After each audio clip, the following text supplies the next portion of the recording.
5, 4, 3, 2, 1, 0.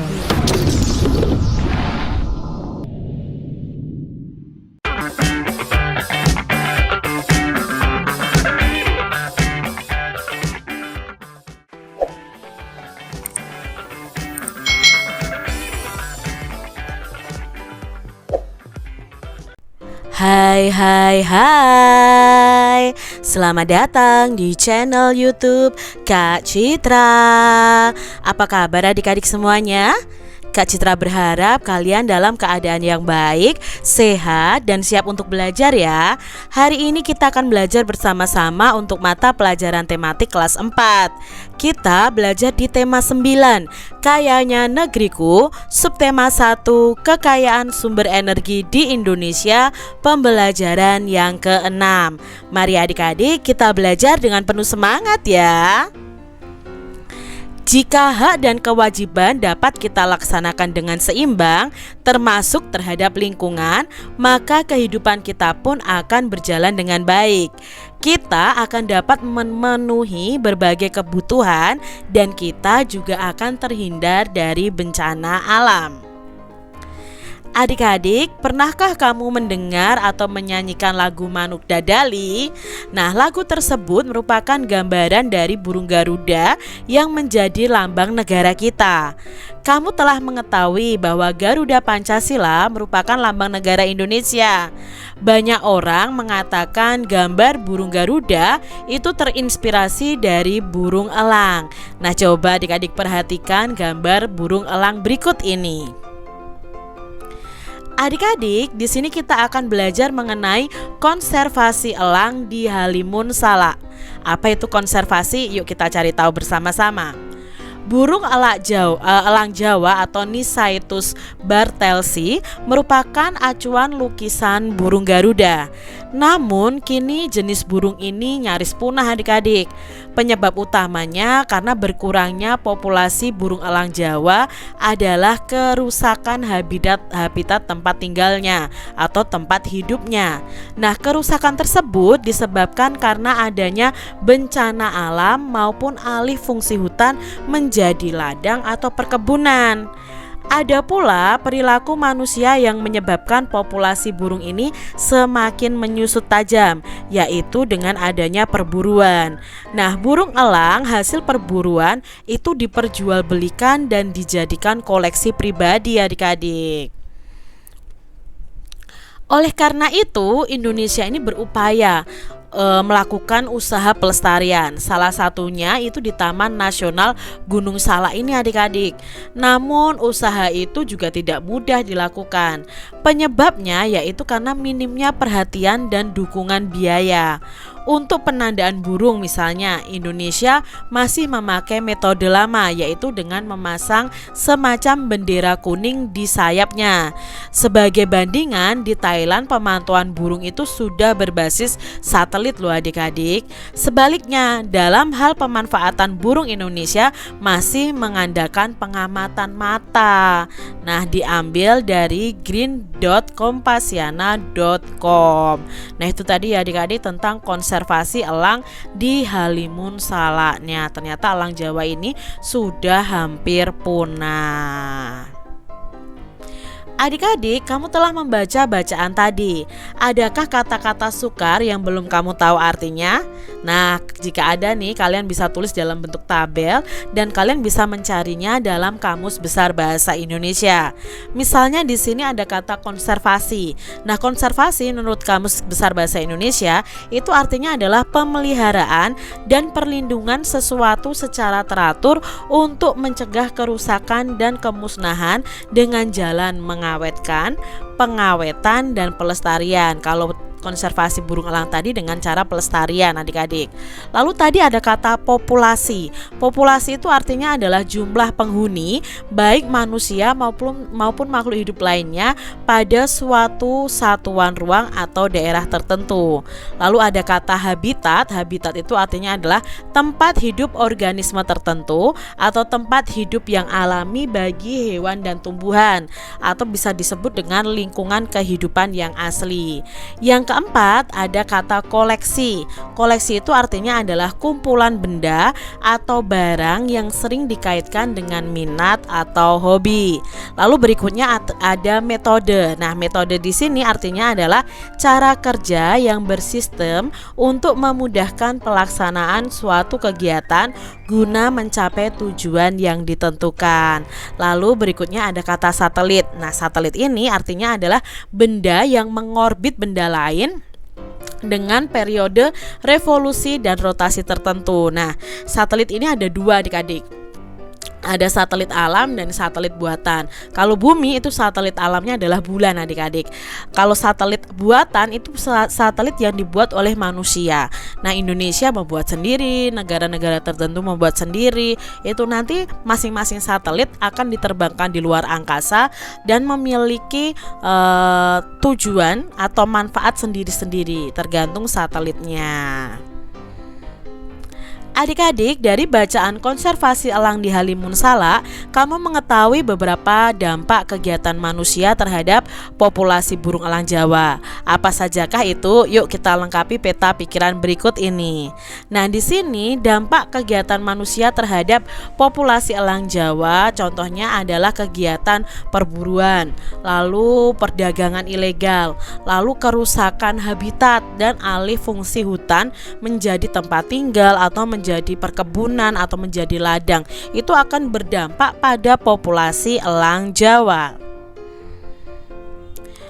Apa yang dapat kamu lakukan untuk ikut melestarikan burung elang Jawa? Nah, mungkin kalian bisa diskusikan dengan teman-teman kalian, lalu kalian tuliskan hasilnya dalam tabel seperti contoh Kak Citra berikut ini. Ya, contohnya di sini usahaku untuk ikut melestarikan elang Jawa misalnya. Yang pertama, menyadarkan masyarakat untuk tidak berburu elang Jawa. Yang kedua, menjaga habitat tempat hidup elang Jawa agar tidak semakin berkurang atau rusak.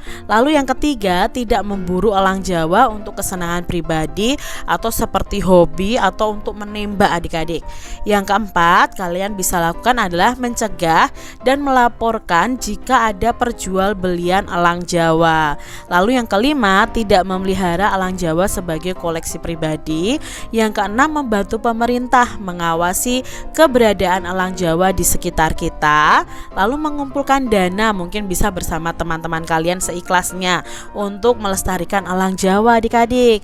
Lalu menumbuhkan kesadaran untuk menjaga keberadaan elang Jawa melalui diskusi, melaporkan kepada pihak yang berwajib ya apabila ada perluasan lahan yang mengganggu habitat elang Jawa. Dan yang ke-10 adalah merawat dan menjaga lingkungan di sekitar kita agar tetap hijau. Adik-adik, coba kumpulkan informasi tentang aktivitas ekonomi yang ada di lingkungan daerah tempat tinggal kalian. Lalu kelompokkan nih aktivitas ekonomi tersebut berdasarkan lingkungan alam yang cocok. Carilah jawaban pertanyaan tersebut dengan bertanya kepada narasumber di sekitar kalian, atau kalian bisa bertanya kepada orang tua, bapak atau ibu guru, atau orang-orang lain di sekitar kalian. Lalu buatlah laporan hasil wawancara kalian seperti contoh yang Kak Citra sajikan berikut ini. Ya, contoh laporan hasil wawancara, misalnya namanya siapa? Oh, namanya Udin. Pertanyaan yang diajukan adalah apa saja bentuk konservasi di daerah ini. Hasil wawancaranya bisa kalian tulis seperti tabel berikut ini adik-adik. Misalnya kalian bertanya kepada narasumbernya adalah orang tua kalian. Nah, jawaban dari orang tua kalian bisa tuliskan di kolom jawaban. Jadi misalnya orang tua kalian menjawab bentuk konservasi di daerah kalian adalah menanami pekarangan dengan berbagai tanaman. Itu kalian tulis jawabannya. Nah, kalian bisa bertanya kepada beberapa narasumber.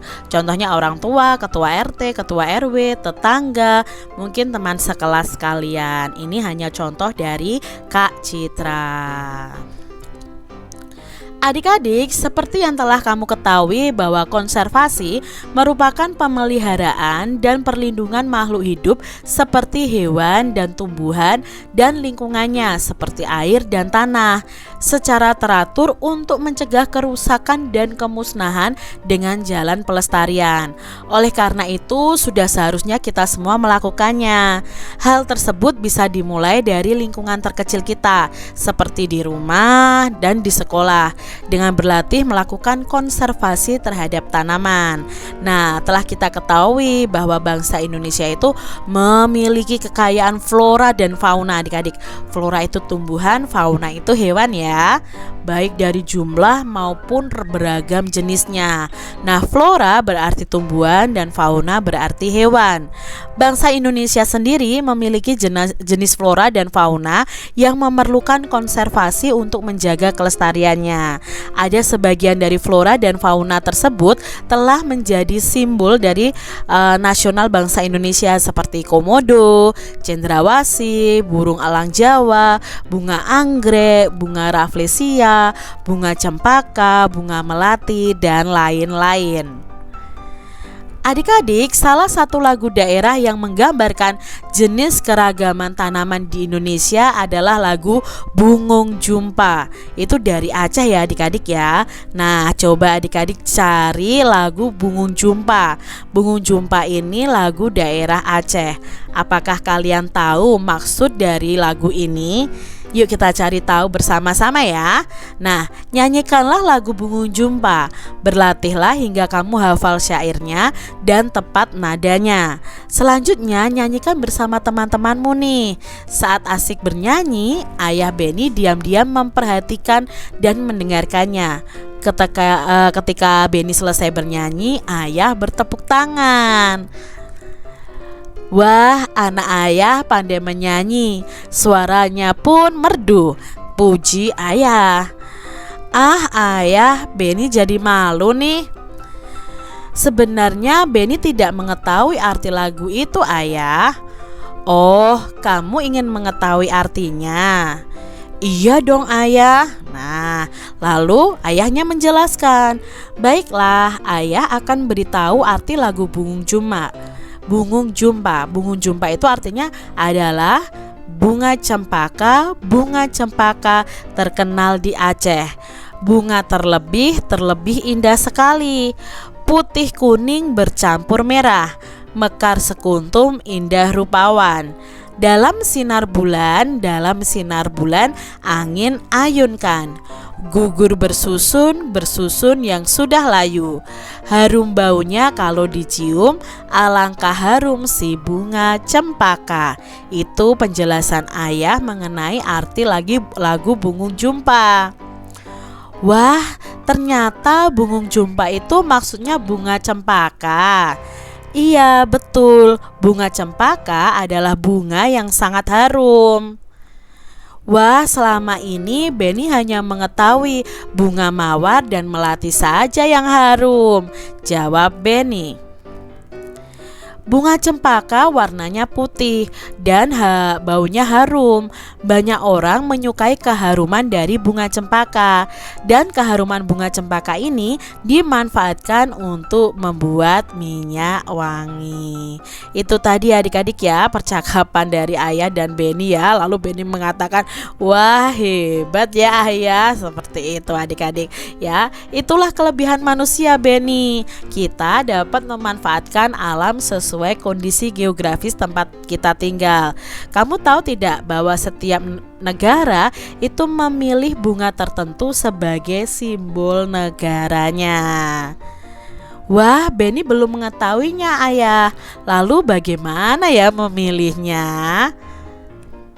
Berdasarkan kondisi geografis setiap negara, pasti ada jenis tanaman bunga yang banyak tumbuh baik di negara itu, tetapi tidak banyak tumbuh di negara lain. Nah, dari jenis tanaman itulah dipilih bunga sebagai ciri khas dari negara tersebut. Oh, begitu ya. Itulah salah satu contoh aktivitas manusia yang menunjukkan adanya keterkaitan dengan keadaan alam di lingkungannya. Nah, di sini adik-adik salah satu aktivitas manusia yang menunjukkan adanya keterkaitan dengan kondisi geografis di lingkungannya adalah menentukan bunga nasional tadi. Nah, bunga nasional setiap negara itu berbeda-beda. Berikut adalah contoh bunga nasional dari beberapa bangsa. Yang pertama, Indonesia itu bunga nasionalnya adalah melati. Lalu Jepang itu terkenal dengan bunga sakura. Belanda itu terkenal dengan bunga tulip adik-adik. Itu adalah contoh dari bunga khas dari negara-negara ya, Indonesia, Jepang ya, dan Belanda. Kalian sudah tahu. Nah, konservasi terhadap flora dan fauna merupakan salah satu contoh perwujudan pelaksanaan hak dan kewajiban manusia terhadap lingkungan. Nah, coba adik-adik bersama kelompokmu diskusikan tentang bentuk-bentuk pelaksanaan hak dan kewajiban sebagai warga negara terhadap lingkungan alam. Nah, contohnya di sini nih adik-adik ya, kewajiban manusia terhadap hutan. Apa saja sih kewajiban manusia terhadap hutan? Yang pertama adalah melakukan reboisasi atau menanam pohon di hutan atau di tanah yang gersar atau gundul. Yang kedua, tidak menebang pohon di hutan dengan sembarangan. Lalu tidak membuang sampah di hutan, tidak membakar hutan adik-adik demi tujuan apapun termasuk alih fungsi lahan juga. Lalu yang kelima, tidak mengeksploitasi hutan secara berlebihan sehingga cenderung merusak. Yang keenam, melaporkan jika melihat perbuatan melawan hukum atas sumber daya hutan atau penebangan liar misalnya. Yang ketujuh, wajib untuk ikut melestarikan lingkungan hutan. Yang kedelapan, mengganti tanaman hutan yang mati. Yang kesembilan, ikut mengawasi usaha pembalakan liar atau penebangan liar adik-adik. Yang ke-10 adalah menanam berbagai macam pohon di hutan. Itu ya contoh-contoh kewajiban manusia terhadap hutan. Lalu adik-adik, apa kewajiban manusia terhadap sungai? Yang pertama, kita tidak boleh membuang sampah di sungai. Tidak menjadikan sungai ini sebagai tempat pembuangan limbah industri. Lalu kita harus menjaga kelestarian sungai dengan tidak melakukan eksploitasi berlebihan, misalnya diambil batunya atau diambil pasirnya adik-adik. Lalu membersihkan sampah yang ada di sungai. Yang kelima, tidak mendirikan rumah di pinggiran sungai. Yang keenam, ikut melarang penangkapan ikan dengan bahan racun. Yang ketujuh, menanam pohon di tepi sungai. Yang kedelapan, tidak membuang limbah rumah tangga ke sungai adik-adik. Lalu yang kesembilan itu melarang penambangan batu dan pasir di sungai. Yang kesepuluh, memastikan aliran sungainya tetap lancar. Itu kewajiban manusia terhadap sungai. Lalu di sini kewajiban manusia terhadap hewan yang terancam punah. Apa sih kewajibannya? Yang pertama, tidak melakukan perburuan. Lalu menjaga habitat dari hewan langka yang terancam punah. Tidak memperjualbelikan hewan langka. Lalu mendukung adanya swaka marga satwa. Melaporkan kepada pihak yang berwenang jika mengetahui ada perdagangan hewan yang terancam punah adik-adik. Lalu kita bisa memberikan edukasi kepada masyarakat tentang hewan apa saja yang terancam punah. Berikutnya bisa membuat papan larangan hewan langka yang terancam punah dan dilindungi oleh undang-undang. Yang kedelapan, kita tidak boleh membuka lahan pertanian di hutan atau tempat tinggal hewan yang terancam punah. Lalu yang kesembilan, tidak mendirikan rumah atau tempat tinggal di dekat habitat hewan langka dan mempelajari hewan apa saja yang terancam punah. Lalu berikutnya adik-adik, kewajiban manusia terhadap pohon. Kita itu punya kewajiban loh terhadap pohon-pohon di sekitar kita. Yang pertama adalah menanam pohon di sekitar kita. Lalu merawat pohon itu dengan baik, tidak menebang pohon dengan sembarangan, menanam kembali pohon yang telah dilakukan tebang pilih. Boleh menebang tapi harus dipilih. Kita harus menebang yang tua terlebih dahulu adik-adik ya. Jangan yang masih muda terus ditebang, tapi kita tebang yang lebih tua dulu. Lalu tidak boleh merusak merusak membakar hutan yang terdapat banyak pohon, melakukan perbanyakan tanaman, lalu melakukan pemupukan terhadap tanaman supaya pohon itu tumbuh subur, lalu melarang penebangan pohon secara sembarangan, mengganti pohon yang mati dengan pohon yang baru, dan memastikan pohon itu dapat tumbuh dengan baik. Itu kewajiban manusia terhadap pohon. Demikian tadi adik-adik pembahasan kita di tema 9 subtema 1 pembelajaran yang ke-6. Semoga video pembelajaran ini bermanfaat ya untuk adik-adik semuanya, dan sampai jumpa lagi di video pembelajaran Kak Citra selanjutnya. Tuhan memberkati. Jangan lupa tekan tombol subscribe, lalu tekan loncengnya, tekan juga tombol like, lalu share ke media sosial kalian. Jangan lupa untuk ikuti media sosial Kak Citra. Terima kasih.